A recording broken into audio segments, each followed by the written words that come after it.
Zonja dhe zotrimin mbrëma, mirë se vini në debatin e mbrëmjes në A2 CNN. Kjo fushat për herë të parë është ndryshe për të ftuarën tonë sonte që kur ajo i ka hyrë politikës në vitet 90. E cilësuar si motori fushatës së Partisë Socialiste dikur dhe Lëvizje Socialiste për Integrim për shumë vite, sot ajo është në një tjetër fushbetej. Nuk kandidon për 11 majin dhe nuk është pjesë e asnjë partie, por gjithsesi po e kërkon votën. Këtë po e bën për ish-bashkëshortin e saj, i cili ndodhet i arrestuar, por edhe në proces divorci. Monika Kuremadhi është me mua në studion e debat për këtë realitet të ri, por jo vetëm. Mirëmbrëma dhe mirë se vini. Mirëmbrëma, faleminderit. Faleminderit që jeni pjesë e debatit sonte. Me analizën na ndihmon zoti Ilir Kalemaj. Mirëmbrëma dhe mirë se vini. Zoti Aleksandër Çipa. Faleminderit që jeni pjesë e debatit sonte. Zoti Kuremadhi, përshkrova një realitet krejtësisht të ri dhe kondita të reja për mënyrën e të bërit fushat. Edhe mund ta riformatojmë pak, Dhe ju keni të drejtën tuaj, prandaj po ju pyes, a ngjason realiteti që kam perceptuar unë me atë që po jetoni ju në këtë fushat? E para ka një gjë komplet ndryshe, një sjellje ndryshe nga ana ime, e dyta do të ndaja diçka, një proces divorci i përfunduar, jo i papërfunduar, dhe e treta nuk kërkoj vot për ish bashkëshortin tim, e kërkoj votën për babain e fëmijëve të mi, por në anën tjetër e kërkoj votën edhe për presidentin e Partisë Lirisë, Ilir Metën, i cili në një farë mënyrë, duam apo s'duam, më pëlqen apo s'më pëlqen, në inatet e brendshme dhe apo të jashtme, është një personalitet politik i cili ka një historik me uljet dhe ngritet e tij, me të mirat dhe të këqijat e tij, të cilët mendoj që shumë njerëz e kanë jo vetëm obligacion, por e ndjejnë edhe si një detyrim moral për të çuar votën e tyre ndaj Ilir Metës në datën 11 maj.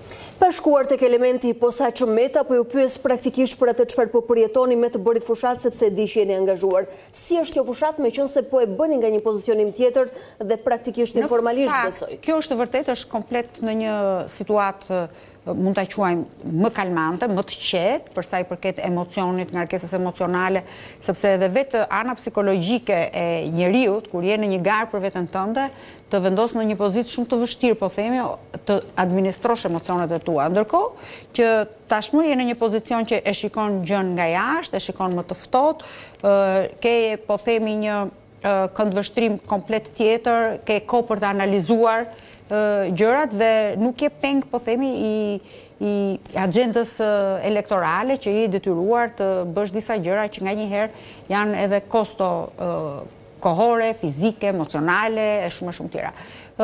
Shikoj një fushat komplet tjetër, në kushte të tjera, në kushte të reja, në një kod zgjedhor komplet tjetër, me një ambient politik edhe njerëzor komplet tjetër, në një fushë betejë që shikon mënyra të ndryshme dhe shikon sigurisht që kupton edhe nga gabimet e tua të së shkuarës, sepse nëpërmjet këtij këndvështrimi dhe këtij pozicioni që e kupton nganjëherë se sa të komod mund të jenë analistët politik në raste të tilla për të parë një lojën, pra për të komentuar betejën ose lojën në një fushë futbolli apo në një fushë basketbolli. Nga këndi personal, sigurisht edhe gjykimi tashmë është më i qetë, me më shumë objektivitet, sepse jeni disi e distancuar, ndonse nuk po preferoj ta quaj plotësisht. Më thatë që keni mësuar ndër të tjera duke parë me këtë objektiv së largu, ndoshta dhe perceptim nga gabimet e skaluarës.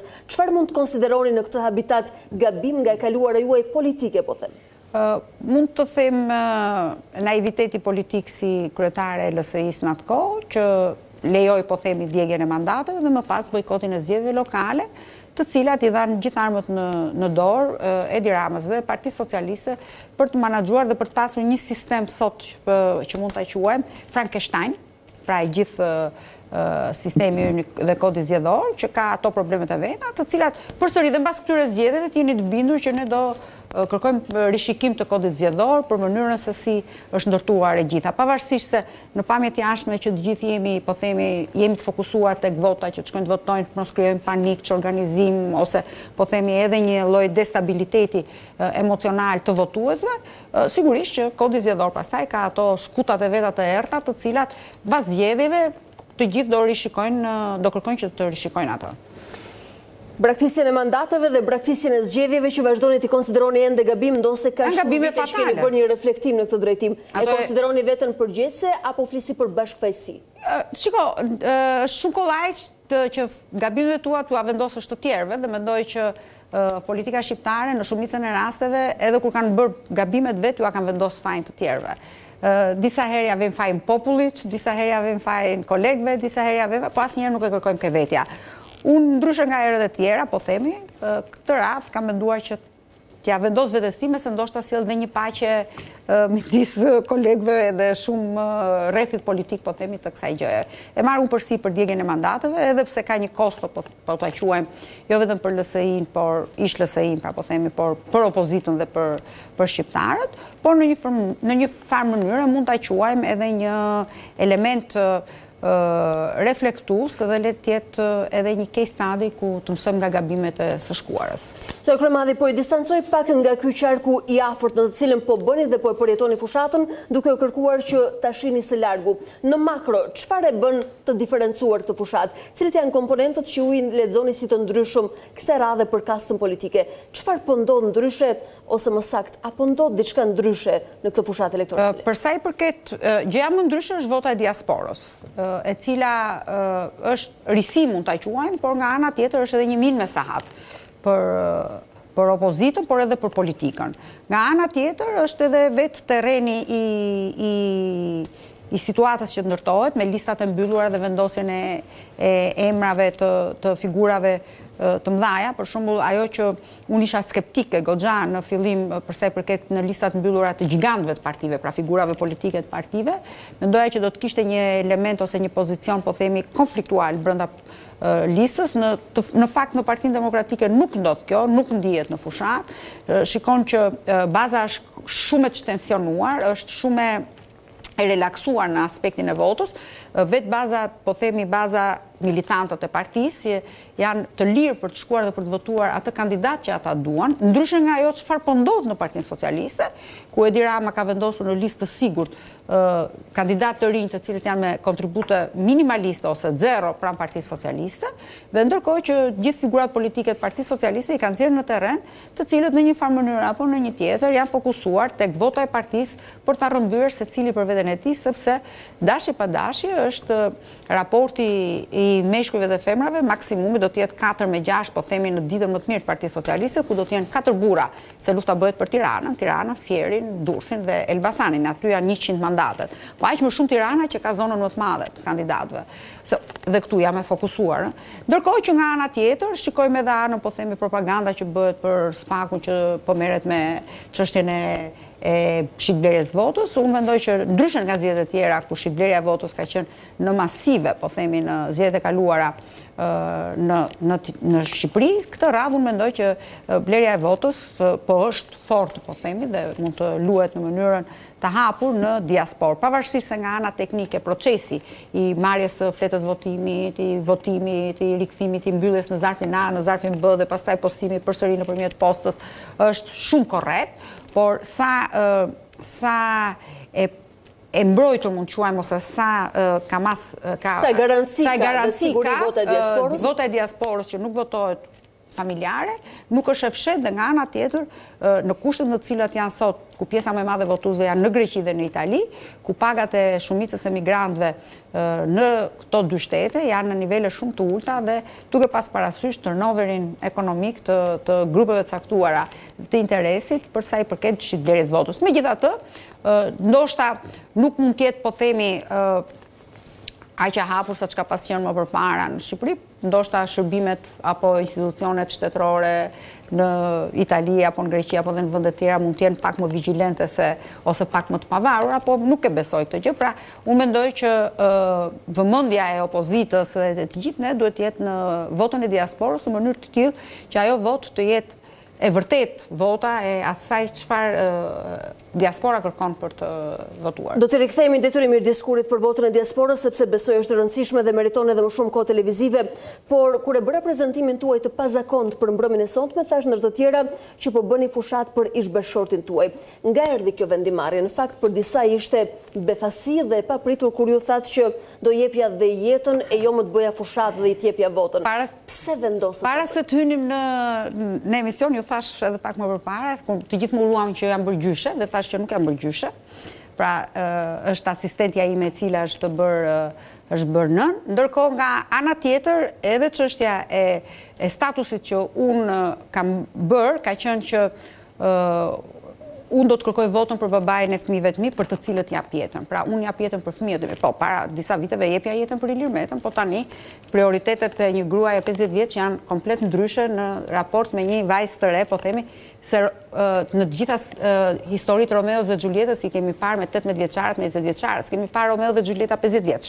Mirë, po tani nuk ka më një votë. Edhe kjo, jeta është për fëmijët dhe përsëri jo 50 vjeç, po edhe 100 vjeç apo edhe 70 vjeç edhe 20 vjeç, unë do të jepja jetën për fëmijët e mi. Dhe kjo është më së vërtet. Kështu që përsëri në këtë që është një nga problemet që unë ndjej që e ka sot gazetaria shqiptare, që më shumë se e sulmuar se politika është gazetaria nga, po themi, nga inflacioni apo nga mungesa e profesionalizmit, sepse sot një njeri hap një portal apo një account në një rrjet sociale dhe bëhet gazetar ku prodhon skupe apo lajme të tilla, të cilat largon vëmendjet nga apo edhe dezinformon në një farë mënyrë. Kështu që kjo është arsyeja dhe nuk ka të bëjë me... Kështu që keni mundësinë që me gjithë korrektesën të sqarojmë çdo deklarat. Megjithatë, vendimarrja për ta bërë këtë fushat erdhi si stimul nga fëmijët tuaj apo ishte kërkesë e zotit Meta? Është vendimarrja dhe politike. Unë mendoj që pavarësisht marrëdhënies time personale me zotin Meta, që është marrëdhënie emocionale dhe s'ka të bëjë fare me marrëdhënien politike, unë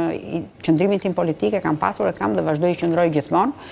Unë mendoj që dinjiteti në politikë është shumë i rëndësishëm, për shkak pavarësisht se sot digniteti dhe integriteti janë bërë dy fjalë që ndoshta janë bërë pak janë specie në zhdukje si fjalë, janë fjalë në zhdukje për shkak të sjelljes, për shkak të varfërisë, për shkak të, po themi, intimidimit, për shkak të shumë arsyeve të tjera që ndodhin jo vetëm në jetën politike, por edhe ekonomike dhe sociale të shoqërisë shqiptare.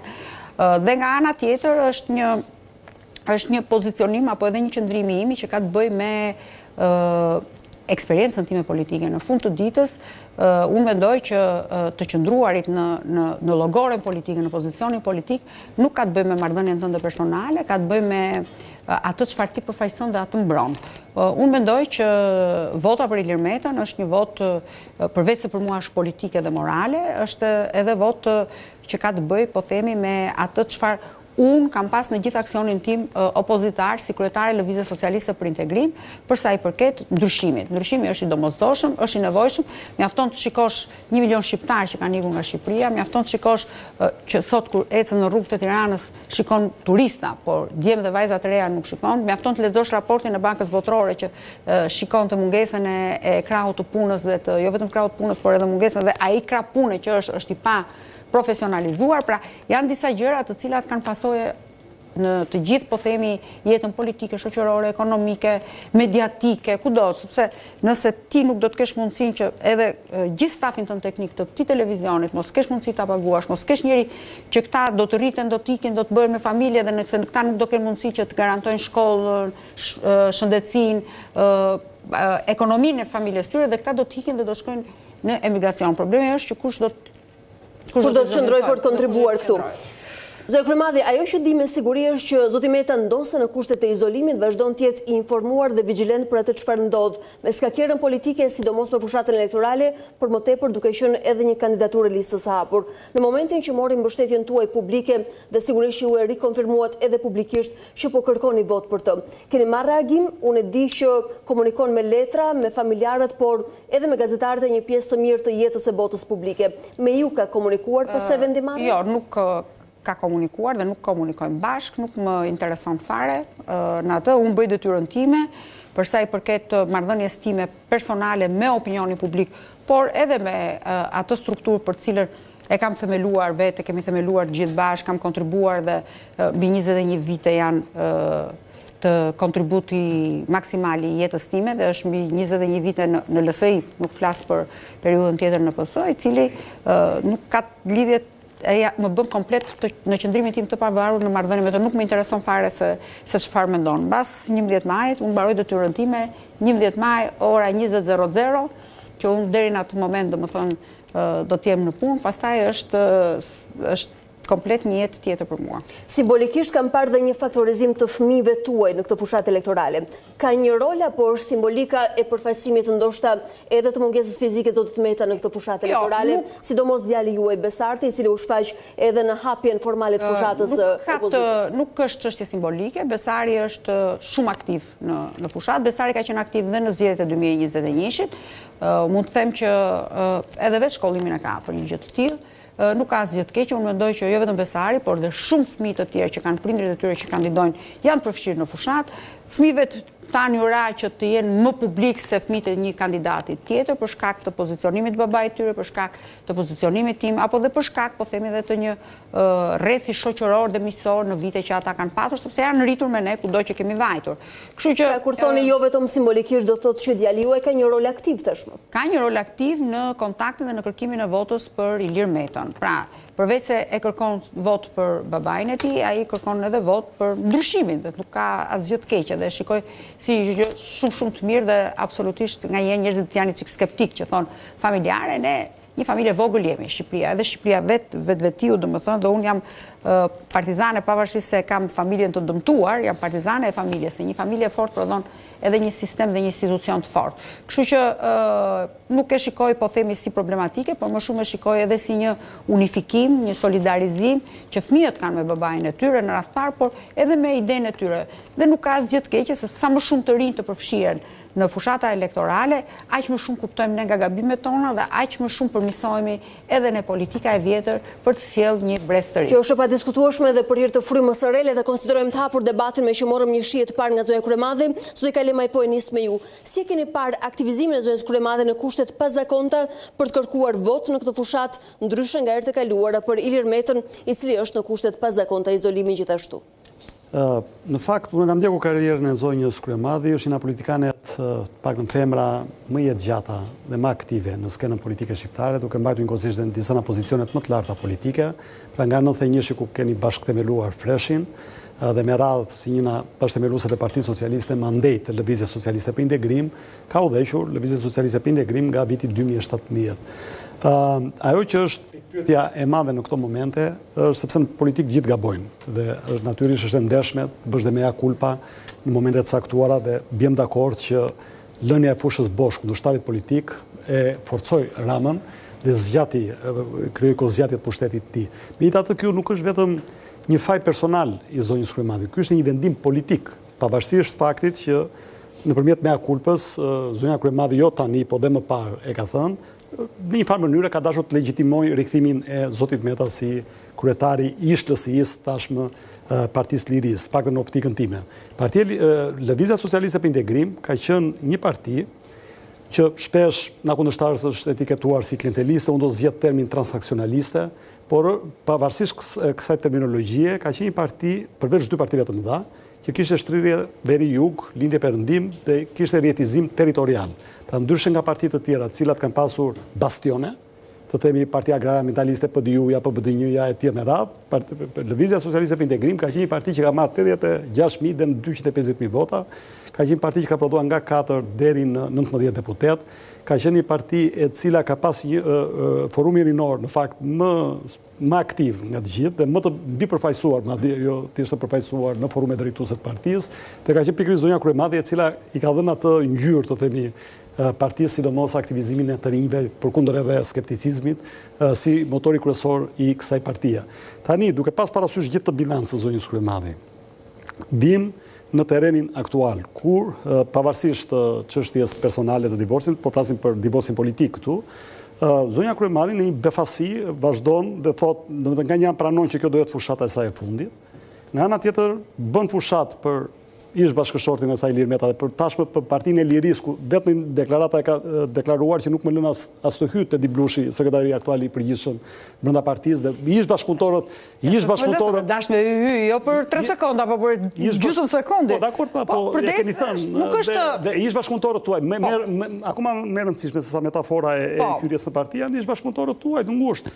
Endrit Bajmllari sot kandidon për Partinë Socialiste. Bashkëpunëtorë të tjerë që ju keni punuar shumë afër krahët tuaj djathtë sot nuk janë asgjikundi, jo vetëm lista kandidatësh. Elektorati Bajmllari nuk pengon derën, pengon votën. Flojda Kërbaçi e tjerë, të cilët kanë qenë ndër bashkëpunëtorët më të ngushtë të Flojda Kërbaçi nuk është larguar. Jo, nuk them që janë larguar të gjithë, por janë disa në shkaluar, disa nuk janë. Është ndriti që bëri zgjedhjen e vet, le të vazhdoj suksesin e jetë kur thua. Po pra, po, domethënë bëhet fjalë për një fluks tuaj politik, nuk bëhet fjalë vetëm për Monikën. Pra, kur flasim për një fluks tuaj, domethënë duket sikur ju gjithë kontributin që keni bërë ju shtedhur poshtë, jeni zvendësuar me... Dhe dalja e zotit Meta në lista hapur, me sa duket në procesin e reflektimit e kuptoj shumë mirë që dalja e tij në lista hapur do të unifikohet dhe do të rizgjojë, po themi, të gjithë ato antenat e njerëzve të cilët ishin stand-by, sepse edhe unë... Kryetari Kamzës ju defektoi para disa ditësh. Kryetari Kamzës, para një nuk është kryetari, nuk ishte ai kryetari Kamzës, tani... I është sekretare organizative... Jo, që të jemi koshient. Një nga problemet që e pati nga ana organizative Partia e Lirisë ishte që emroi njerëz, nuk zgjodhi. Ndryshe nga LSI-ja që hynte në një antar një vot, që zgjidhte delegatin një antar një vot, zgjidhte kryetarin e partisë një antar një vot, zgjidhte të gjithë nënkryetarët, sekretarët e partisë, sekretarët organizativ, i zgjidhte me vot të fshehtë nëpërmjet delegatëve në konventa, Partia e Lirisë krijoi një strukturë me emrime. Pse? Sepse ishte ideja që duhet të larguar të vjetët dhe të sillim të rinj. Dhe ndoshta prandaj u rrudh edhe struktura? Patjetër, sepse nëse ti nuk përfshin njerëzit, nëse ti nuk më jep shansin mua në mënyrë të barabartë, që ne të dyja të konkurrojmë, ti po themi me programin tënd, me alternativën tënde, me njerëzit e tu, unë po ashtu, sigurisht që ti do rrudhesh, nëse unë emroj që do vendoset Alba në këtu, absolutisht të zhgënjen sepse njerëzit kanë prioritet, aq më shumë tek të rinj. Sigurisht që pati edhe një rrudhje, po themi se vetvetiu, ideja që do vinte një strukturë e re, po themi një iniciativë e re, edhe Mosha bën të vetëm, tani jemi atë sinqert, është ndryshe kur merret Monika Kryemadhi në një pozicion, është ndryshe kur vjen mbas. Se përmend se Mosha tani që jeni në kulmin e në politikë, në politikë si për politikë është tjetër, por nga ana organizative nuk është e njëjtë. Sepse është ndryshe kur ti je 40 vjeç dhe merresh me të rinj dhe i gjymon nga mbrapa në struktura në tjera në organizim dhe është ndryshe kur ti je një kryetare partie që futesh në një kornizë protokollare, burokrate që fillon që ke intervista televizive, takimet me të huajt, programe, gjëra. Pra, nga një jetë që fillonte në 8 mëngjesit dhe mbaronte në 2 natës në terren, ti futesh në një kornizë burokratike e cila një të distancon nga baza e partisë, të distancon nga rinia, të distancon nga problemet e njerëzve dhe të vendos të fut në kornizën mediatike që ti dashe pa dashe duhet të jesh gjithmonë korrekte edhe politikisht edhe estetikisht. Dhe automatikisht, ndryshe kur Ilir Meta ishte kryetari i LSI-s, kishte një Monik në një backstage, që kishte një strukturë rinje të jashtëzakonshme, e cila ndiqte çdo problematik të rinjve në aspektin, po themi, familjar, sepse prandaj quanin familje, sepse ti kujdesesh për ta që nga mënyra, metodologjia dhe prindrit ishin shumë të qetë se ku e lënin fëmijën e tyre, erdhi një Monik që u bë kryetare partie, që dashe pa dashe nuk kishte një backstage aq të fortë, po themi, në aspektin e furnizimit të rinjve. Dhe historikisht fuqia e Lëvizjes Socialiste për Integrim ka qenë linia, ajo ka qenë furnizuesja kryesor e partisë. Dhe po të shikosh, është vetëm një parti politike që në gjithë historikun e saj 21 vjeçar ka prodhuar figura politike. Është tjetër gjë sa produktive janë për partinë. Është tjetër gjë se sa produktivitet kanë dhënë ato për shoqërinë shqiptare, por ama shansin që ju është dhënë shumë të rinjve dhe trejave të cilët në një farë mënyrë do ta kishin të pamundur qoftë në Partinë Socialiste apo qoftë Partinë Demokratike, Lëvizja Socialiste për Integrim i bëri përfshiu këshilltar, i bëri ministra, i bëri zëvendësministra, i bëri drejtor, i bëri specialist. A ka gabime në këtë? Patjetër që ka gabime, se nuk mund të marrësh një njerëz nga bankat e shkollës dhe ta vendosësh drejtues të një institucioni, sepse është ajo që thua që dhe ja ku jemi sot, dhe ai mendon që e ka për detyrë. Është si puna e saj se kemi ne këtë shqiptar, të mbajmë mbi tjetër majt kokës, në një moment që ti s'ke fuqi e ulke supi, je burri apo gruaja më e keqe. Kështu që ajo që konstatoj është se po flisnin në të shkuarën. Madje edhe po themi për atë përdorni është Lëvizja Socialiste për Integrim sepse po i referoheni dekadave të fundit. Po flasim në aspektin e asaj që meqense u futën në histori dhe komponenti dhe po të shikojmë sot, ne po të shikojmë sot, pavarësisht po themi gjithë problematikave që ka sot situata, unë mendoj që analiza e Partisë Lirisë nuk bëhet 2 javë para zgjedhjeve dhe analizën le ta bëj vetë zoti Meta kur të mbarojnë zgjedhjet, ta bëjë vetë në kontakt me takimet dhe me strukturat e tij. Jo, në fakt pyetja ime ishte për gjykimin dhe analizën tuaj. A e konsideroni sot interlokutor me formulën e 2 dekadave më parë, pra a prodhon më dhe u jep mundësi këtyre të rinjve që nesër të jenë ata që u kishit projektuar diku? Se më duket sikur është rrudhur dhe kjo struktura e të rinjve që u kishit karakteristikë të arkitekturës. Patjetër që është rrudhur struktura e të rinjve, se mjafton të shikosh. Keni të larguar dhe të paprovuar? Jo, nuk janë, ka shumë të larguar të cilët janë në emigracion, me thënë të drejtën, komisionerët dhe numërusët që ne kemi pasur në 2021 të gjithë janë larguar me llotarinë amerikane dhe me thënë drejtën shqyr që Donald Trump e ndaloi llotarinë amerikane se nuk na hikin më njerëz, pavarësisht se kush e dëgjon do thotë turp të kesh që thua një gjë të tillë, por nga ana tjetër është ka nikur në Gjermani, ka nikur në Angli, sigurisht që është rrudhur. Por mos haro, edhe metodologjia dhe mënyra të rinjt nuk duan të shikojnë një njeri burokrat, të rinj duan të shikojnë veten e tyre, ke një njeri që vërtet është më i madh se ta. Dhe kështu që mendoj që mbas zgjedhjeve ata do të bëjnë një politikë të re ose një strukturim të ri. Edhe pse tentuan, edhe pse ka dhe një gjë në një strukturë nie, nëse ti nuk krijon komoditetin, afrimitetin që ai të ndihet komod, të ndihet rahat, të ndihet vetvetja, të hapi zemrën në komunikim me ty, dhe nëse do të ndihet në cep i frustruar apo ti e kështu, ti e ashtu, sigurisht që i riu nuk të vjen më. Pra praktikisht po më thoni që rikthimi i Ilir Metës në krye të partisë dhe emërtesa ose etapa e re e Partisë Lirisë i ka distancuar dhe larguar të rinj nga partia. Jo, nuk është ajo, është mënyra e punës që ndoshta edhe ne ishim të lodhur, sepse është ajo që unë vetë personalisht, nuk e përballoja dot po themi anën organizative, prandaj dhe mendoj që njerëzit nuk duhet lidhen personalisht me individin, duhet të lidhen me sistemin, sepse nëse një individ po themi e mbaron etapën e vetën mbyll, lodhet, nuk do të merret me këtë punë, do të merret në një profesion tjetër. Nuk është të thënë që ai duhet të marrë gjithë njerëzit në vete, sepse në fund ditës secili nga anëtarët, çdo votues, çdo kontribues, pavarësisht sipas mënyrës vet, ka kontribuar në këtë institucion që është ndërtuar politik. A konsideroni se ju keni marrë njerëz me vete, meqense folet për raportin e ndërtuar personalisht me drejtuesin e partisë? Nuk ka të bëj ajo, sepse njerëzit nuk është se lidhen me Monikën drejt për drejt. Ne na pëlqen, s'na pëlqen, në strukturën tonë që kemi qenë, edhe Monika punonte për Ilir Metën, ju fliste njerëzve për Ilir Metën, nuk është se fliste për veten e saj dhe po merrte dhe po ndërtonte. Megjithëse besoj se dhe atashimi personal me ju në kohën që drejtonit partinë ka ndodhur me një enklav njerëzish.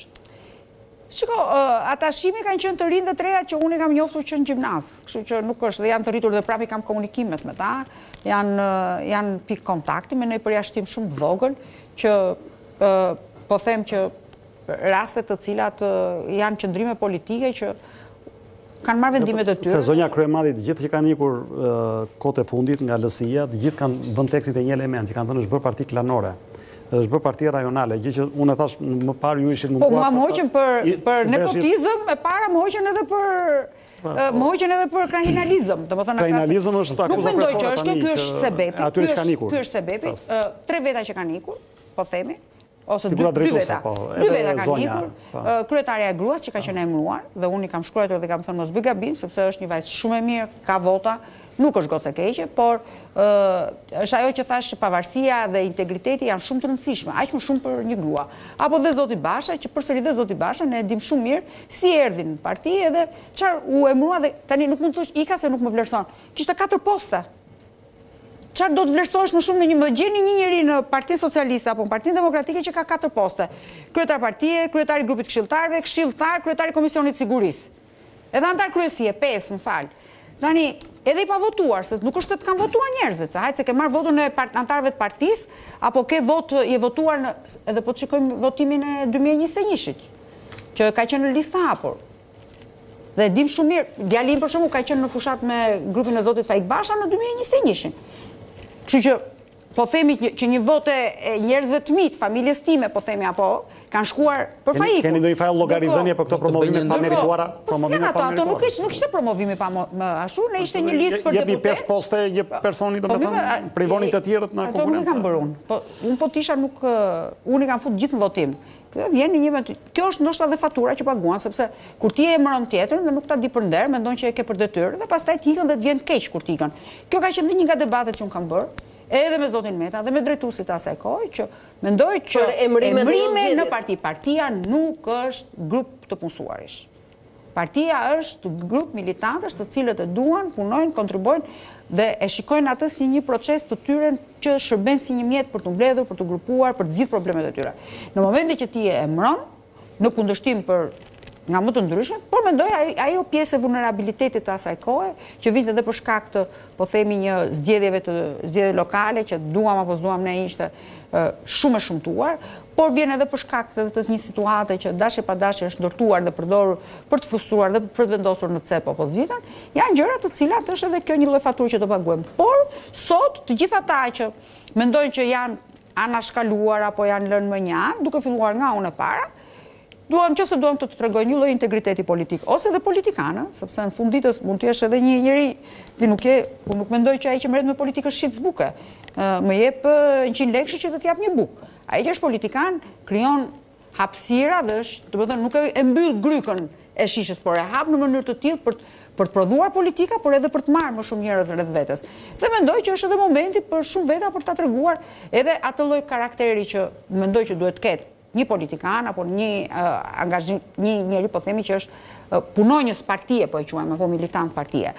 Pavarësisht shoqëria jonë, ne shquhemi për shumë problematika të tilla, mosmirënjohja është pjesë e jetës, mosmirënjohja është vesi që dënohet edhe në Bibël dhe në Kur'an, kështu që nuk duhet të çuditemi që edhe në jetë edhe në politikë do ketë raste të tilla që nganjëherë kur njerëzit të cilët kanë marrë gjëra të pamerituara dhe bëjnë reagime të tilla, njerëzit të cilët kanë vuajtur për shkak të marrjes në mënyrë të pamerituar nga këta njerëz, kthejnë në një avantazh dhe në një energji shumë të madhe. Atë që unë për hir të vërtetës kam vënë re tek shumë njerëz të cilët ishin indiferent, do të jepnin vetëm votën e tyre, sot janë kthyer në një mekanizëm që prodhoi votë. Të shohim se si do të shërbej ky lloj katalizatori Rizo dhe Çipa, e shoh që keni një ndërhyrje, besoj keni edhe pyetjen e parë për zonjën Kurrë. Do të disa ndërhyrje se zonja Kryemadhi tha shumë gjëra që meritonin edhe të shoh dhe që ju keni mbajtur shënimet tuaja, kështu që po i presim. Shiko, zonja Kryemadhi sot është ndoshta politikania më komode nga pikpamja e detyrimit dhe përgjegjësisë politike edhe në marrëdhënie me procesin e 11 majit. Sepse është freelance, pavarësisht se nuk i shkon politikës ky term, është i gazetarisë, por ajo është vërtet në këtë pozicion. Madje, për të sjellë në vëmendje edhe të audiencës, pozicioni i saj më kujton atë pasazhin nga letërsia memorialistike e Qerembej Vlorës, ku për shkak të grindjeve që shkaktonte në sektorët e diplomacisë së Portës së Lartë, mori administrata e Portës së Lartë një vendim që t'i jepte statusin e diplomatit shëtitës dhe special për gjithë lindjen e mesme dhe lindjen e afërt, duke i lënë një kusht që ti nuk e drejt asnjëherë i vunde një anije në dispozicion të mos ankorosh kur në brigjet e Gjeut, as në Ankara dhe as në Stamboll, se shkaktonte trazira. Marrëdhënia e zonjës Kryemadhi me Partinë e Lirisë është duke sikur është pikërisht ky status. Është në punë por e pa ankoruar. Ashtu është, faktikisht është pa ankoruar dhe nuk ka leje për t'u ankoruar. Po s'ka, s'ka probleme. Gjithsesi e lundron. Tani ajo që unë doja të thosha, historia dhe procesi që ka ndodhur me Partinë e Lirisë është më kompleks nga që mund të interpretohet. Sepse de facto, në mënyrën se si u bë kalimi nga Partia Lëvizja Socialiste për Integrim, Partia e Lirisë janë dy koncepte antagonisht të ndryshme. Edhe mënyrën si qeverisi zonja Kryemadhi në kushtet kur e trashëgoi nga zoti Meta pasi u bë presidenti i Republikës, por edhe më pas kur u rikthye zoti Meta dhe donte që të zhbënte gjithçka që ishte strukturore e trashëguar nga zonja Kryemadhi dhe të krijonte një gjë në rishtaritet si strukturë. E që në fakt po e rikonfirmosi elementet e zonjë Kryemadhi sot. Ishin problemet e kohës, problemet e mungesës e kohezionit të brendshëm, kontekstet kishin ndryshuar dhe kanë ndryshuar kryet. Metodologjia kishte ndryshuar, mentaliteti shumë gjëra. Pra kjo është një gjë ne kemi zauruar si analizë dhe mendoj që nuk sjellim ndonjë gjë të re këtu. Tani problemi është pozicioni që ka sot në cilësinë e një politikane e cila e mbart akoma statusin e deputetes deri momentin që mbledhet. Atëherë e parë. Është një pozicion. Besoj se edhe si shkretare jeni pjesë e Komitetit Drejtues Partisë së Lirisë apo jo? Automatikisht ju takon. Nga ana statutore jo? Po përjashtova. U përjashtua dhe nuk e gëzoni as vendin në Komitet Drejtues? S'ka si lloj problemi. Tani nuk është vendi ai që të bën ty dikushi në shoqëri. Jo, sigurisht po ju pyes nga ana statutore e parashikon ndaj jeni pjesë e komitetit. Jo. Nuk është më asnjë nga forumet e Partisë së Lirisë. Vetëm kuotën e partisë jam duke që e paguaj. Po pse vazhdoni e paguani nëse deri me 1 shtator, deri me 1 komitetit të drejtësisë. Deri me 1 shtator. Këtë doja të thosh ja. Deri me 1 shtator un jam antare e Partisë së Lirisë dhe antare partie nuk më heqin dot mua ata nga antare partie. Çfarë ndodh pas 1 shtatorit? Unë paguaj kuotën time si deputete që e paguajnë në bank dhe është njeriu më korrekt që gjithë jetën e saj ka paguaj 20 e sa vjet, sa ka 21 vjet. Me 5 shtator bën, me 6 shtator bën. Bën 21 vjet. 22 vjet bën partia. 22 vjet në shtator. Ka kontribuar me kuotën në mënyrë sistematike. Kështu që të tjerat nuk e kanë paguar, besoj. Pyetja juaj zotë Çipa? Në pikpamjen formale është shumë korrekte. Dhe për këtë arsye, ky pozicion që ka me vetë partinë i jep ndoshta një kuotë të ndershmërisë gjithmonë për këtë çështje. Për këtë marrëdhënie jep një raport të ndershmërisë. Problemi që ka Partia e Lirisë sot është destrukturimi, që unë e kam thënë dhe dikur tek ju. Një destrukturim në kuptimin jo negativist të fjalës, nga pikpamja që është vërtet. Sepse ato e ndjejmë në terren. Por ka një avantazh. Kush është avantazhi? Po e quajmë. Kjo që thoni ju është shumë e vërtet. Destrukturimi në qelizë i strukturës partisë. Sepse strukturat e partisë nuk janë struktura administrative. Pse e them këtë? Një parti politike, aq më shumë si LSI-ja, që është një parti që ka qenë gjithmonë në mes. Pra, domethënë, ka qenë si sanduiç që e shtypur gjithmonë një herë majtas, një herë djathtas, qeliza e saj ka qenë kontakti, terreni. Dhe në momentin që ti shkëput marrëdhënien me ta, mjafton ta lësh edhe të lirë, pa e kontaktuar, jo se ai të harron, sepse pjesa më e madhe e antarësisë partisë kanë ardhur në moshë shumë të vogël tek ne, në moshën 15, 16 vjeç, 17 vjeç. Nuk është vetëm kjo. Mendoj që është më tonë. Jo, ta them pra, është ajo që thoni ju destrukturimi. Dhe çfarë ka ndodhur? Ka ndodhur që ti duke e dëmtuar strukturën e partisë, ti nuk ke pikën e kontaktit jo vetëm për shpërndarjen e mesazhit, por edhe për grumbullimin e votës, sepse është ti në fushatë elektorale, gjatë kësaj kohe ti mbjell farën dhe në muajin e fundit të fushatës ti mbledh produktin që magazinon votën në kutinë e votimit. Ndryshe nga herët e tjera, kjo gjë ishte, domethënë, unë për hir të vërtetës, që të jemi të sinqert, nuk kisha ndërmend të përfshihesha në fushatë. Prandaj u pyeta prej nga erdhi vendimarrja, ku e kishte gjenezën të vendimi juaj. Në momentin që Ilir Meta jam mërzitur shumë, që Ilir Meta u vendos në listë hapur, sepse kjo ishte një pyetje tjetër. Sepse edhe nuk kam pse të mos ta shpreh këtë gjë, sepse mendoja që jo se Ilir Meta nuk do ta bënte Ilir Meta, se Ilir Meta është politikan. Ilir Meta është kthyer në habitatin e tij. Pra ndryshe nga, po themi, nga ajo që mund të ishte në një pozicion tjetër 4 muaj apo 5 muaj përpara, në ditën që Ilir Meta tha që unë do kandidoj në listë hapur, Ilir Meta ishte në habitatin e tij dhe u rikthye në vendimarrjen e tij politike, siç është racional dhe pragmatist në kuptimin e fjalës. Atëherë, nëse konsiderohet një akt politik për të bërë më dëgjoj, ja t'ju them, u mërzita sepse shikoj një grup njerëzish, po themi, të cilët kur ishte Ilir Meta jashtë jepnin jetën për Ilir Meta, ishin gati të prenin damarët për dashurinë ndaj Ilir Metës. Politika, thot Machiavelli, politik nuk ka. Mos e përmendni mirënjohjen edhe. Jo, zoti çka, po këta që kanë qenë rreth Metës nuk janë machiavellistë, flasim atë që është Machiavelli. Ka një gjë, Cecilia ka ndodhur. Disa prej tyre i përzuhet edhe ju kur ishit kryesuese e partisë. Jo, s'kam përzën asnjë. Tash asnjë. Tani mos se nuk më takon mua. Po nuk di që u bë zoti Haxhinaso bëri një heshtje të gjatë nga jeta aktive e strukturave dhe niveleve drejtuese. Po më vjen keq. Tash ne jetojmë këtu. Ishte kryetari KDK zoti. Për më shumë se kohë të tëra heshti, ne nuk e shihnim në mediumet edhe në artikulimet publike. E mora rastin e zotit Haxhinaso, po mund të ketë të tjerë. Jo, mund të ketë gjëra të tjera zoti Haxhinaso që nuk e di unë, po e them me qenë se në rastin e... Por nuk ka lidhje politike. E vetmja, unë për shembull... Unë ne po flasim për aktivizmin politik të figurave që ju... Kur kam qenë 19 deputet, dhe të 19 deputetët kanë qenë aktiv. Është tjetër gjë pastaj se çfarë merr ti përsi për të flasësh apo të mos flasësh në parlament. Të jesh aktiv në debate televizive, mos jesh aktiv në debate televizive. Partia është ajo që në një moment, ju keni dashur, ju keni krijuar një strukturë dhe ekip të artikulimit intensiv ditor. Gjitha vizitat zyrtare të Monika Kryemadhit në... Kohë të tëra që ju nuk e mundsoni nuk është se zoti Haxhinaso është lërguar. Kjo nuk është se e mora si një rast se nuk ka fare. Pas në kohë, më qëndroni tek këta njerëz që dikur jepnin jetën për lirë. Edhe sot, se për shembull, oponenca që ju i bëni sot zotit Blushi, se këto shit vin tek... Do të shkojmë pas pak të zotit Blushi, se dua të pyes. Pa refuzon e nihilon punën që bën. Ndërkohë që është në një pozitë që de facto se e pranuat vetë atë procesin e thellë të destrukturimit. Dhe ai e mori në një moment që është shumë krucial, kur nuk trashëgoi asetet në kuptimin jo financiar të fjalës, asetet strukturore, asetet e influencës njerëzore etj. Po këto gjitha një gjë për ndoshta edhe për ta sqaruar ju, sepse që nga dita e asaj mbledhje kryesie të famshme, që është diku nga KDK-ja e famshme, që është bërë, unë nuk kam dashur të flas dhe nuk dua të flas për historinë dhe atë, po themi, tymna që është ngritur brenda partisë. U ngrit një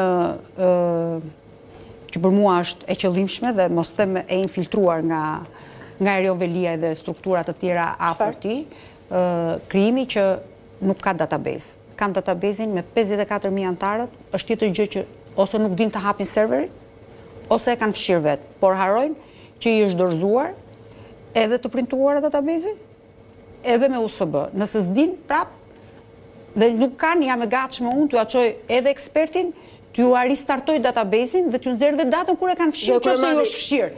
Ja ta mbaroj.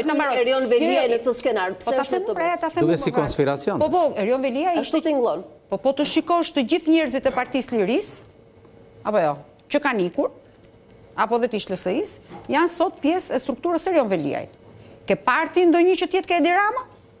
Pjesa më e madhe janë sepse Erion Velia kishte një objektiv, jo vetëm Erion Velia, por edhe partitë të tjera, objektivin kishin për të marrë gjithë njerëzit e LSI-s, për t'i marrë, për t'i futur në punë në bashki, drejtor, etj me radhë, për të marrë strukturën e tyre dhe për të bërë brenda fraksionin brenda Partisë Socialiste për të luftuar Edi Ramën. Dhe gjithë ideja ishte që Erion Velia me njerëzit e LSI-s, nuk mund të thuash se nuk ka pas pak LSI-ja, se në 2017 në LSI-ja, pavarësisht se në analizën teknike, po themi, kishte 5 ministra, kishte drejtore, kishte 17 deputete tjera, mori 57.000 vota në Tiranë, por LSI-ja në zgjedhjet e 25 prillit të 2021-shit me 0 pushtet, me 0 deputet, me 0 drejtor, me 0 këshilltar, me 0, po themi, 0 çdo gjë, kishte 28.000 vota në Tiranë, që 28.000 vota nuk ishin pak për Erion Velin, për ta strukturuar dhe për të ushtruar presion e Edi Ramës. Dhe mos harroni që dhe arrestimi i Erion Veliajt erdhi dhe si një lloj, po themi, parandalimi që Edi Rama i bëri konkurentit të vetë brenda Partisë Socialiste, i cili thonte,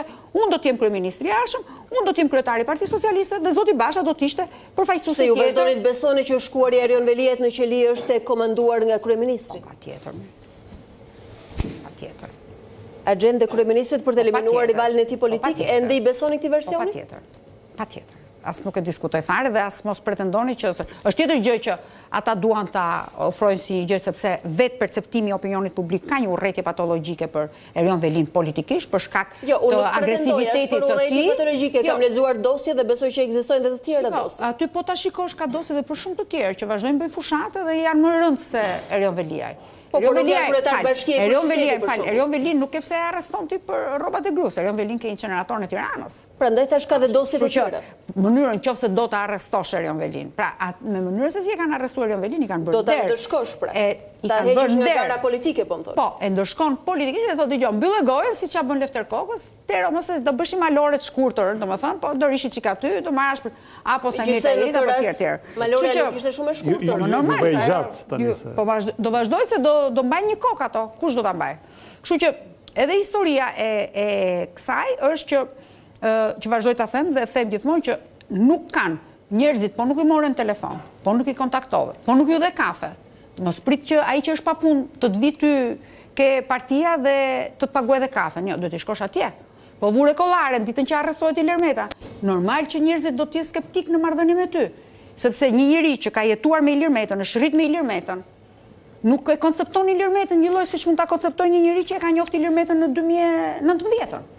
Se është ndryshe ai që e ka njoftë Ilir Metën në 2006. Dhe ndryshe është ai që e njeh Ilir Metën në 2019. Nuk më finalizua tezën tuaj, këta njerëz që jepnin jetën për Ilir Metën, sot çfarë po bëjnë që zoti Meta në fakt ka? Po gjysma kanë ikur, pra, gjysma thonë nuk kemi respektuar. Ju kemi respektuar. Po pra kështu thonë nuk kemi respektuar, nuk na u dha. Ai që doli që s'ishin vetëm 3 që kishin ikur, po që nga një fluks. Tama janë 3 veta janë. Sepse këta u përdorën për të larguar Monikën, këta u përdorën për të larguar tjetrin, këta u përdorën për të larguar e harruat atë votimin e famshëm në konvent. Kur kërkoj Monika Kryemadhi buxhetimin e buxhetit partisë për deputetët, për gratë, po jo thanë, nuk e duam, nuk e bëjmë. Dhe kur e kuptoi Ilir Meta, se e kuptoi Ilir Meta aty, në një moment që ishte gafa ajo që po bënin këta në statut, sepse ishte marrëveshje që kishin bërë me Parlamentin Anglez, me Westminster Foundation, të cilët e kishin pjesë statut të marrëveshjes tyre, që 30% e buxhetimit fushatës elektorale do shkonte për gratë kandidate. Kishin bërë një marrëveshje se të dhënat dhe studimit të Westminster Foundation dhe çfarë bën këta? E ngritën dorën me indiferencë më të madhe kundër Monika Kryemadhit, pastaj u kujtoi Ilir Meta, u çu dhe tha jo 30, po do ta bëjmë 50%, tha. Edhe këto pra pastaj votuan atë që tha Ilir Meta. Pra, domethënë, kjo lloj disbalancimi dhe vendimi politik bën që ti nuk ke pjekuri politike, pra ti nuk jo se i ndihmon Ilir Meta, jo Ilir Meta, po kushdo që të jetë drejtues partie. Ti i prish punë asaj partie. Pse? Sepse në një sallë me 2000 veta mund të jenë 1000 militant, por 20 njerëz që kuptojnë analizë politike. Kjo nuk është papjekuri, kjo është servilizëm. Kjo është vrastare, mora, se për kjo është vrastare, kjo është një thik pas shpine, sepse unë më mirë të zihem me ty dhe të them të vërtetën, dhe ti letët ngelet hatri, por do ta kuptosh dhe nesër mos më thuaj që pse s'më the, se sa të përfundojmë këtu ku jemi sot. Megjithatë nuk është pa shpresë. Ajo që unë kam kuptuar është që strukturimi i njerëzit aty janë. Pjesa më e madhe që janë emigrant, po themi, janë regjistruar të gjithë dhe biles është ajo që them unë që na njoftojnë, që na thonë që e nisëm votën, e votuam votën e tjera. Pra janë nga Amerika, nga Gjermania, nga Anglia, nga Italia, nga Greqia, kështu që është një gjë e mirë sepse edhe njerëzit e shikojnë. Nga ana tjetër, ajo që unë shikoj është që zoti Çipa dhe themi e mbyllim këtu dhe mos se nuk dua të merrem me këtë gjë sepse është në jetën politike kush e shikon politikën si përfitim financiar e ka shumë gabim.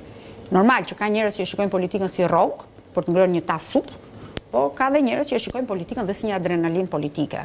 Pra, unë në këndvështrimin tim politikën nuk e kam parë si një mjet për të ngrënë bukë, sepse mund të haja bukë në mënyra nga më të ndryshmet, siç do vazhdoj të haj, por nga ana tjetër unë e kam parë edhe si një miqësi dhe rreth shoqëror që unë kam krijuar me gjithë shokët dhe miqtë e mi, kudo që janë që në çdo vend të botës kam një shok, kam një mik që po të bie telefonin, por e shikoj edhe si një mundësi për të ndryshuar sadopak atë realitet që në një fund të ditës do t'ju shërbej edhe fëmijëve të mi.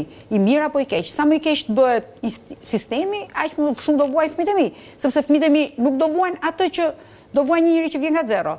Armiqtë e mi, fëmijët e mi kanë pikurisë. Miqtë e mi nuk kanë për t'i pas kurrë, se i pashun miqt. Ndërsa armiqt do t'i kenë në ballore kur armiqt do fokusohen, është djali i Ilirmetës, është vajza e Monikës, është çuni i Monikës, janë fëmijët e Ilirmetës, armiqt i kenë llogore kundër fëmijëve të mi. Nuk do t'i lejë se për politikën si mjet tani dole në një pjesë apologjike të bisedës.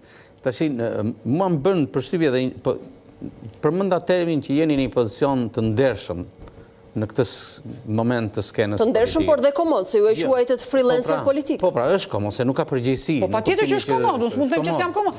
Por vetëm ka një gjë, komoditeti im në këtë rast nuk është nëse Ilirmeta do të ishte jashtë. Se është babai i fëmijëve të mi në një burg të sigurisë. Mund mos ta kishte këtë pozicion po i dyshuar pa asnjë lloj akuze dhe i dyshuar sepse ish vjerra e tij ka bler një shtëpi me kredi dhe për këtë ne dyshojmë që lekët që ndërkohë që vjerra vet kanë ndërtu pallate të tjera se këta harojnë. Izoluam analizën, komoditet thjesht dhe vetëm në të bërit fushatë, se nuk keni përfshirë. Komoditet nuk është sepse po ta shikosh edhe mënyrën se si është ndërtuar edhe nga bashkëpunëtorët e zotit Meta, të gjithë e kanë thënë që zoti Meta është në burg prej Monika. Bëjmë disa pyetje që janë nuk ka komoditet për mua përkundrazi.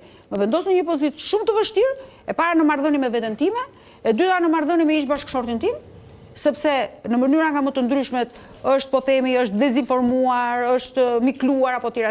Duket se jeni edhe në një borxh moral në këtë rast. Po patjetër që ndiem në një borxh moral, se po të shikosh në 167 faqe që është akuza, 20 faqe janë artikuj gazete që janë bërë për çes diën, që i ka bërë Lulzim Basha me kompani.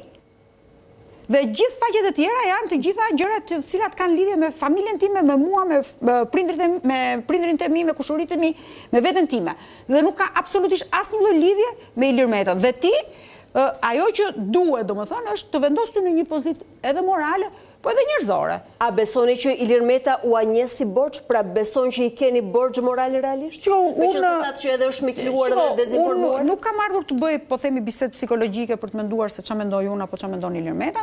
Unë kam qëndrimin tim, pozicionin tim, dhe në këtë gjë unë jam shumë e qartë. Dhe kjo më vendos, tash atë çfarë thash pak më përpara, më vendos në një pozitë që unë detyrimin tim moral, politik, njerëzor, edhe institucional do ta vë në funksion të votës për Aleancën për Shqipërinë Madhështore dhe për Ilirmetën, dhe në çdo moment kudo që të jenë, do t'ju kërkoj të gjithëve pa asnjë lloj, po themi, diferencë apo po quajmë apo nga më të ndryshme, pra nga i pari deri ke i fundit. Pa rezervë dhe përjashtim kërkoni votën për Ilirmetën. Patjetër.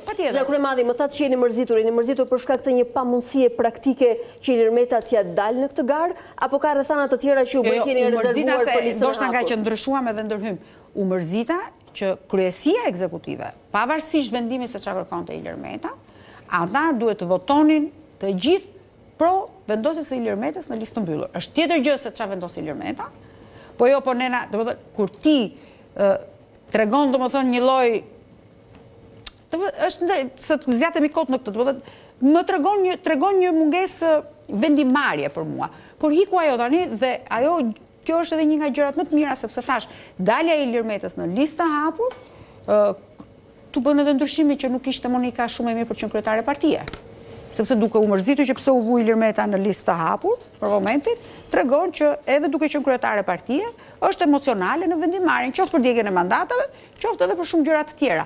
Kjo bën dhe diferencimin që dallon liderin, po themi, nga ekzekutusin aso nga organizatori. Kështu që ajo që them tani prapë dhe për ta përmbyllur, vendosja e tij në listë të hapur, jo vetëm që maksimizon votën për opozitën në drejtim me Ilir Metën, por në anën tjetër e vendos edhe Ilir Metën përballë një skaneri politik të gjithë shoqërisë, jo vetëm të tij personale, politike, familjare, por edhe të gjithë strukturës partisë dhe njerëzve të tij. Dhe faktikisht deri javën e parë e tregoi skanerin politik se çfarëdo që të ndodhi, kushdo që ikën në pozitë, po të ishte Ilir Meta jashtë, mund të ikte gjithë partia dhe kishin të drejtën e Zotit për të ikur. Po duke qenë Ilir Meta brenda, njerëz të cilët e kanë filluar nga klasa e parë, i ka marrë Ilir Meta për dorë dhe i ka bërë sot ata që janë, është munges morali dhe janë të papërdorshëm dhe për Edi Ramën. E keni me Zotin Brahimllari këtë besoj? Jo, s'është me Zotin Brahimllari. Kse ja keni dhënë shansen ju Zotit Brahimllari që flet në televizionin tuaj shumë herë dhe që del, nuk do të thotë që ai flet është problemi. Po, më vetëm ke juve dhe me në televizion tjetër, por nuk është të thënë që është problem Zoti Brahimllari. Si Zoti Brahimllari ka dhe shumë të tjerë. Jo, pyetja është nominale, kush janë të tjerët të cilët ju kanë zhgënjur që pas kanë ikur sot? Po kam ose kam edhe shokët e mi që kam pi kafe, që ja kam kërku votën dhe thotë ja kam dhënë fjalën dikujt tjetër. Po ti ke 30 vjet që jeton punon me mua. Dikujt tjetër e kanë fjalën për dikujt tjetër nga lista e hapur. Parti tjetër. Po çon si kam se shikoj. Kur e madhi. Nuk çalon gomari nga veshët. Jo, sigurisht me qoftë gomari nuk çalon nga veshët, un po ju pyes, ky lloj skaneri që ta tek i cili Ilir Meta tashmë është realisht i ekspozuar për shkak listës hapur, a e riskon atë? Unë nuk mendoj që nuk e riskon. Nëse çfarëdo që të paktën në atë konstatoj që opozita është, thash, ajo avantazhi i vendosjes së deputetëve të vjetër në listën, po them të deputetëve të figurave të partisë vendosur në listën mbyllur, i jep probabilitet për ta zgjeruar votën e opozitës, ndërkohë nga ana tjetër edhe vendosja e Metës në listë të hapur i krijon probabilitet që shumë vota të cilat mund të ishin indiferente ose nuk shkonin fare për të votuar, do të orientohen dhe do të shkojnë në kutinë e votimit. Pra unë jam e bindur që rezultatin e 2021-shit mjafton po të fokusohesh në objektiv, të gjithë domethënë, po flas miq, shok, strukturë partie, armiq, domethënë si është ai dashur armik, që janë këto frenemi që janë, në këtë pozicion është mundësia që të tregojnë jo vetëm veten e tyre, por edhe për të thënë që janë disa realitete politike të cilat prishin edhe strukturat organizative, si mund të quajmë këto që janë historike. Historike. Sondazhet nuk e tregojnë, por kam një pyetje. Sondazhet nuk tregojnë individin. Tani që timit sinqert, unë kur kam filluar tek pjesa e udhëheqësve kryesorë. Ne si LSI kemi përdorur sondazhet që në 2004 dhe kemi qenë forca e parë politike që kemi përdorur sondazhe. Dhe pastaj ka përdorur. Ne kemi filluar edhe sondazhet, edhe PR-in dhe spotot publicitare e tjera. Sigurisht që sondazhet në vitet e fundit, sot janë 4 ose në maksimum 5 kompani në treg që bëjnë sondazhe, që të 5-tat janë të mikluara nga Zoti Rama. Po jo të gjitha nga një kaf. Po thuj se që të gjitha se punon Rama është mjeshtër në këtë drejtim. Dhe ajo që të shikoj, unë nuk e shoh që një njeri që 80% e shqiptarëve mendojnë që drejtohen keq dhe pastaj shkojnë votojnë për Edi Ramën.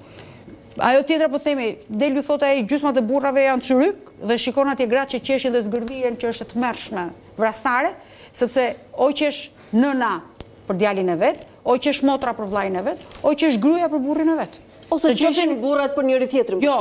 Unë nuk kam pa një burr që ka qesh me të Donald Trump brin deklaratë të tillë për gratë atje, po pastaj mori 52% votës gruas në Shtetet Bashkuara të Amerikës.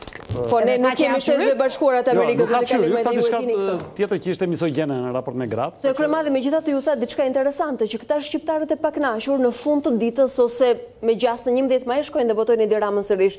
Pra ndryshe nga opozitarët e tjerë ju nuk mendoni që shqiptarëve u avjedhin votën ose u deformojnë vullnetin, po e votojnë. Sistemi zgjedhor, të paktën nga eksperienca ime. Vota në momentin që ti shkon në qendrën e votimit nuk ndrohet. Shumë, do të them vetëm një budalla mund të tentojë që të ndrojë kutinë e votimit. Mënyra se si ndodh është vjen komisionerët, Pra, ti ke komisionerin dhe nëse ti i pa aftë për të ruajtur komisionerin që të nxjerr fletën tënde të pavlefshme pra votuesin tonë, se ne duam apo s'duam fieldin ne e njohim. Pra ai që është antar komisioni e njeh votuesin në zonës. Po të shikosh vetë rezultatet, ti tregon që këtu ndeshja është inter juve me tifoza, ti nuk ke elektorat këtu që shkon dhe voton pas programit. Ti bëj çfarë të duash, ai është elektorat i cili është permanent. Është pjesa gri e cila është ajo që vendos, po themi na, edhe ke shitblerja votës që flasim.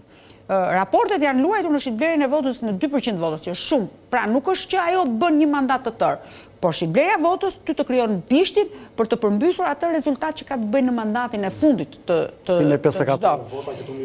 35 në Berat dhe 54 është në Durrës, që nuk është se humbi nga kjo, u shit nga komisionerët e Partisë Demokratike. Tani është një histori tjetër, un kam proces verbale që ja kam çuar. Janë të tre opsionet i kam Tani un kam proces verbale që ka firmos antari i PD-s komisioneri që e mori LSI-ja mandatin dhe mbas 20 minutash djali Tezës Ëngjëllagacit që ishte komisioneri PD-s, ndroi proces verbalin, u ngrisa ai proces verbal dhe u vendos një proces verbal tjetër.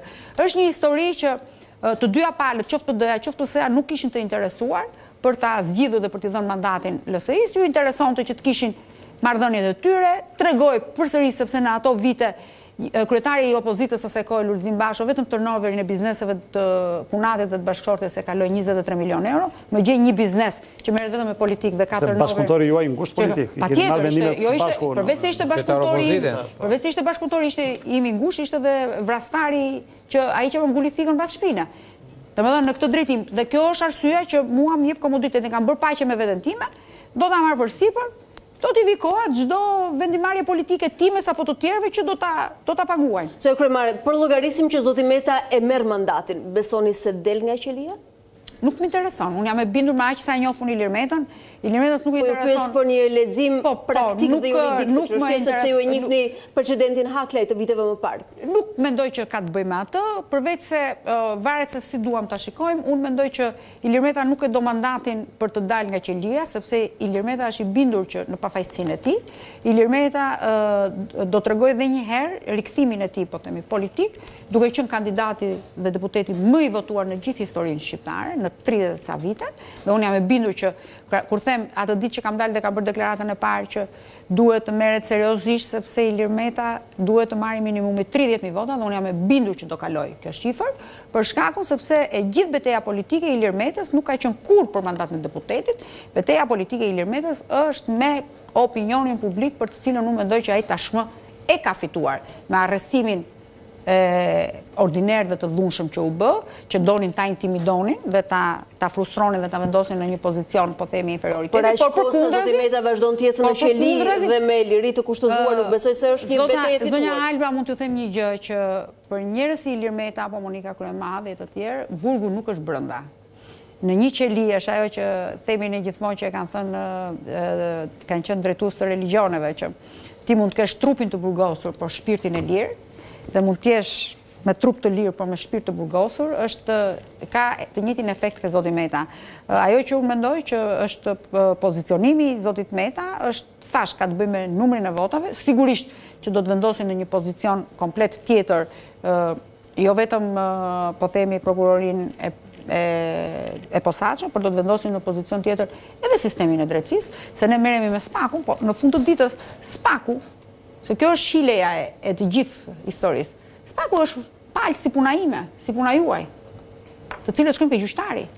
Këtu inkriminimi vjen ke gjykata. Inkriminimi nuk vjen ke SPAK-u. Ai ka punën e vet, është si puna e dy gazetarëve që vijnë këtu, bëjmë debat me njëri tjetrin dhe është opinioni që gjykon. Këtu drejtësia është, unë kur kam parë lexuar vendimin atë rekursin e gjykatës lartë, unë jam shokuar nga mungesa profesionalizmit.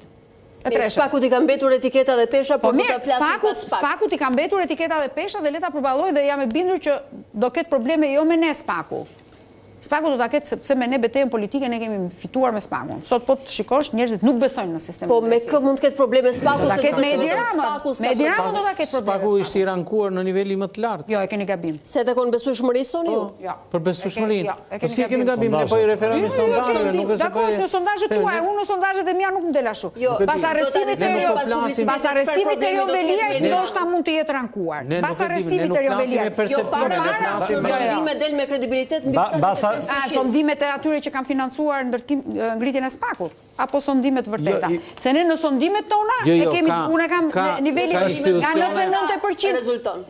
Tani organizën. Nga 98% që ka qënë, Se 75 nuk ka shku ke 43. 43% mbështetje për SPAK-un. Më falë, dhe du të them vetëm një gjë, duhet ta keni parasysh. Sondazhi i Jerit, Instituti Republikan, e nxirrte me 78% ishte pas arrestimit e Erion Velis. Një minutë. Po, pas arrestimit. Po përpara sa ishte? Po sondazhi i Institutit të studimeve politike që bile kemi qenë në panel këtu. Kush e drejton? Që e kemi komentuar. Afrim Krasniqi. Zoti Krasniqi. Po.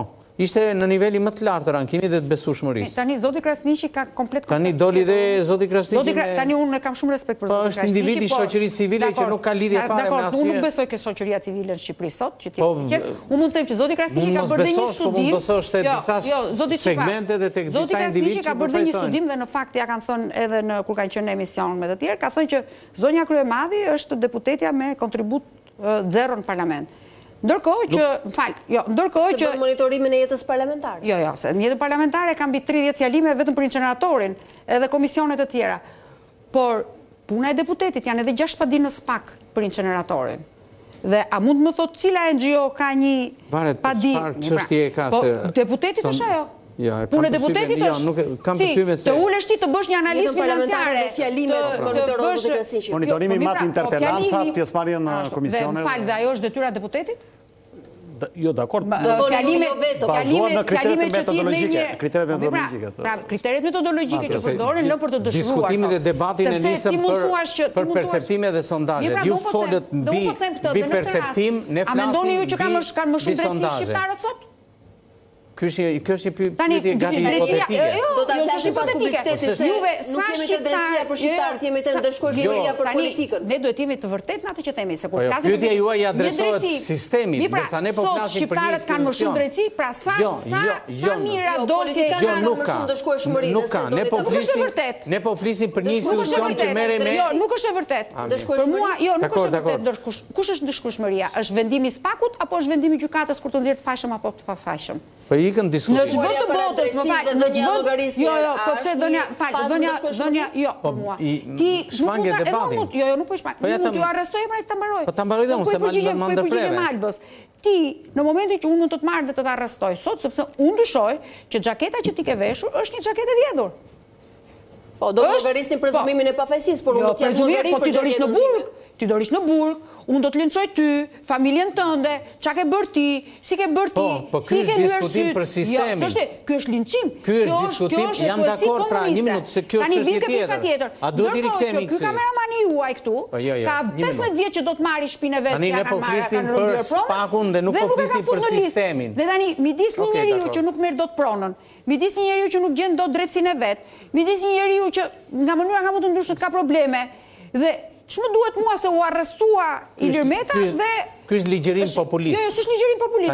Ky është ligjërimi për vërtet. Ne nisëm diskutimin. Ti dhe me Goni Galin, që ai ta dënoi, i tha, jo, po ashtu është. Po ju e njihni politesën time në dialog, edhe prandaj përfiton nga kjo. Jo, zoti Çipa, unë nuk mund të Juve u gëzuat për zotin Qynoj që gjykata kushtetuese e rrethoi. Natyrisht sepse është një kazus për gjithë gazetarët. E njëjta gjë është edhe për zotin Meta. Po e para një nuk është paralele që ndron po flasim për precedentin. Diskutimin mes nesh e nisëm për institucionin e SPAK-ut dhe nuk folëm për sistemin. Për sistemin edhe ne ndajmë një recencë kritike. Se arrestimi i Sali Berishës në një vit në shtëpi, ty pasi provë pasi gjë të duket normale? Jo, nuk më duket normale fare biles. Është politike, është teknike politike dhe provinciale. Ky është diskutim për sistemin, të cilin nuk e votuam ne, po e votuat ju me 140 vota. Po, dhe e votuam që... Po si pa tjetër, kjo nuk është çështja, pra ky është diskutim që ne, jam dakord me ju, pra ju po flisim për sistemin, ne po flasim për një institucion që është rankuar në nivelin e besueshmërisë më lart nga të gjitha institucionet e tjera. Më lart edhe se sa liderët e partive politike. Atëherë mund të bëj një pyetje, sistemi pastaj jam dakord me ju. Mund të bëj një pyetje. Po janë një pyetje përgjigjem pas publicitetit. Po, pyetja, a mund të më thoni sa kilogram drog janë kapur në portin e Durrësit dhe sa trafikantë që merren dhe që dihen shumë mirë që merren me drogën janë të ndaluar apo të arrestuar nga ky sistem drejtësie që ka përkrajen më të madhe në opinion publik? Kaq. Për të qenë të saktë me këtë do duhet të bëjmë edhe një kërkim tjetër, por pak sekonda publicitet dhe rikthehemi për ta vjuar debatin bashkë.